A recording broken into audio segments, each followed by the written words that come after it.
તુર્કીના ગ્રેનાઇટનો કરાયો બહિષ્કાર।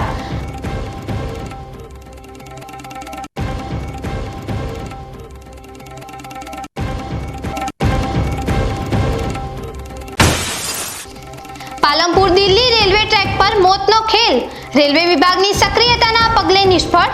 ચોરીના ઈરાદે પાટાની ક્લિપો કાઢનારા 2 ભંગારિયા ઝડપાયા।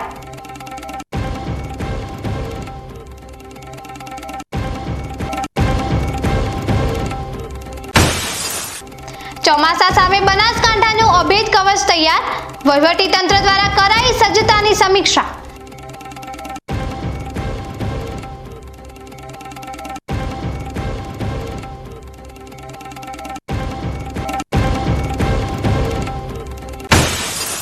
જળસંચયનો મહાયજ્ઞ, શંકરભાઈ ચૌધરીએ ડીસાથી શરૂ કરાવ્યું સુજલામ સુફલામ અભિયાન।